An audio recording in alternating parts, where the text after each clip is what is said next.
Guys, if you're anything like me, you cannot wait for Guardians of the Galaxy Volume 3. In lieu of that, I've been rewatching Guardians of the Galaxy Volume 1 and Volume 2. And most recently, after rewatching Guardians of the Galaxy Volume 1, I think I've realized something about its place in the MCU. Okay, so before I explain how Guardians of the Galaxy is the midpoint of the MCU, I first gotta explain what I mean by midpoint. In Blake Schneider's book, Save the Cat, he defines the midpoint as the point where the stakes are raised, and it is either a false defeat or a false victory. Another important aspect of the midpoint is the fact that it is the point of no return. After this event, there is no going back. The theme and the plot of the whole story has changed forever.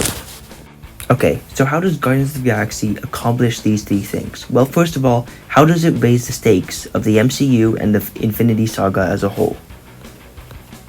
Guardians of the Galaxy is the first movie in the Infinity Saga that properly addresses and introduced the Infinity Stones. Although they were featured before in Captain America the First Avenger and in the Avengers movies, Guardians of the Galaxy is where they're really explained. Most of this work is done in the collector's showroom. During his presentation, he not only explains the origin of the Infinity Stones, but also how much power and how unique each one is.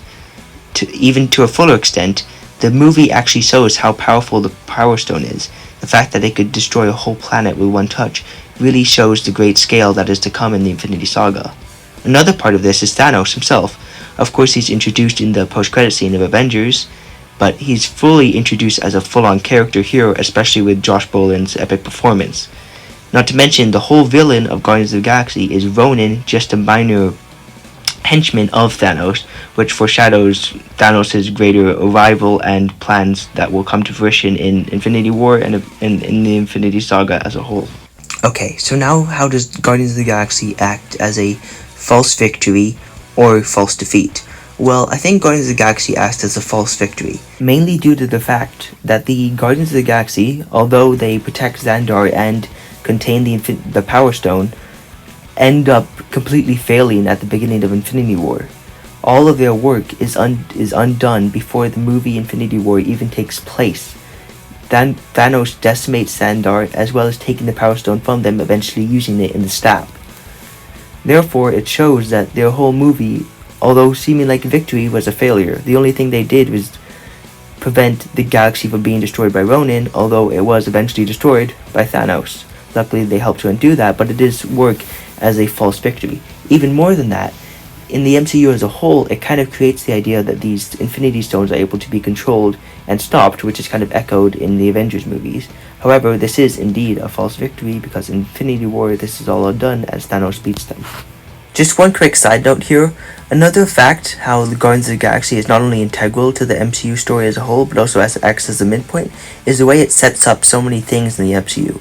Not only does it open the galaxy, the whole Kree conflict, as previously mentioned, the Infinity Stones, and just the whole galaxy system as a whole, it also kind of developed CGI. Although CGI was heavily used before in the MCU, the mass of CGI and how strongly it's used and the vibrance of it used in the Guardians of the Galaxy movies, almost like a Star Wars movie, definitely had some effect on the future CGI in future movies. However, possibly a negative effect, which led to the overuse of CGI in later Marvel movies like Ant-Man Quantumania and Black Panther Wakanda Forever, which kind of is a problem right now. Oh, and Thor Love and Thunder too, where Marvel is overusing CGI. Because although Guardians of the Galaxy originally developed this mega CGI, which was really integral to the story and was used really well, it kind of morphed too much where Marvel now overuses CGI. Okay, so back to my point. Lastly, how does Guardians of the Galaxy set up a point of no return?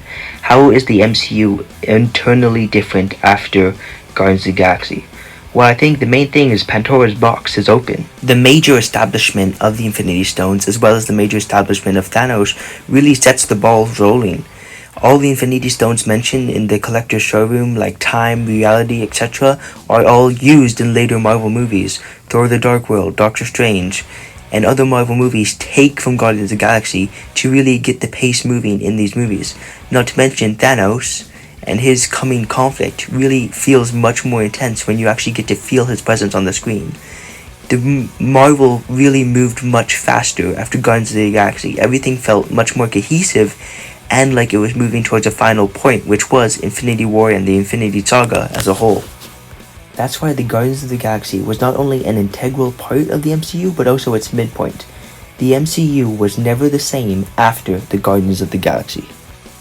One last quick side note here, I just want to mention how many things this first Guardians movie sets up that is fulfilled in later movies.